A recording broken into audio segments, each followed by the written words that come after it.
आम्ही गोव्याला आलो आणि या ठिकाणी फेरी बोट आहे. फेरी बोटीमध्ये आमची कार ठेवली आणि आता आम्ही फेरी बोटीची मजा घेणार आहोत.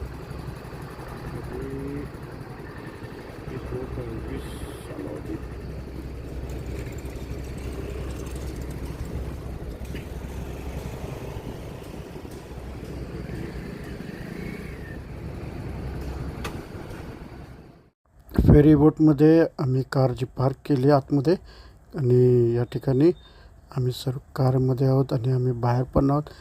या बऱ्याच जणांनी गाडी आणि टू व्हीलर फोर व्हीलर या फेरी बोटमध्ये ठेवली आणि फेरी बोट फक्त 10 रुपये घेतले आमचे कारीचे.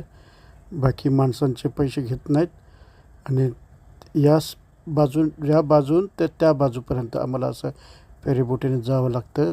म्हणजे शॉर्टकट मार्ग आहे, कारण खूप फिरून जावं लागतं साऊथ गोव्याला. त्याच्यामुळं आम्ही या ठिकाणी आलो होतो. कलंगूटला जायचं होतं आम्हाला, त्याच्यामुळं आम्ही पणजीहून कलंगूट अशा फेरी बोटीने या प्रकारे आम्ही गेलो आणि या ठिकाणी आम्ही फार म्हणजे एन्जॉय तर केलंच, तर आमची कार इथे उभी आहे.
आता आम्ही साऊथहून नॉर्थ गोव्याला आलो आहे, कारण इथं आम्हाला शॉर्टकट पद्धतीने आम्ही उतरलो. या ठिकाणी त्या किनाऱ्यापासून या किनाऱ्यापर्यंत आमची गाडी पण बोटीतून उतरवली आहे आणि आता आम्ही निघालो आहे आणि फार चांगला एन्जॉय केला.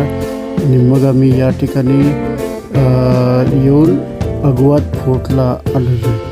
अगवाद फोर्टला जे तिकीट आहे ते 200 रुपये तिकीट आहे एकाचं आणि या तिकीट नाही 25 रुपये तिकीट आहे, पण फॉरेनर्सकडून 300 रुपये तिकीट आहे. तर या ठिकाणी जो गोवाचा फोर्ट आहे हा अगवाद, या ठिकाणी हा पूर्वी जेटसाठी वापर केला जायचा आणि तसंच या ठिकाणी वॉच टॉवर पण आहे, जिथून एक लाईट प्रकाश मारला जायचा बोटींकडे आणि बोटी त्या प्रकाशाच्या दिशेने यायची.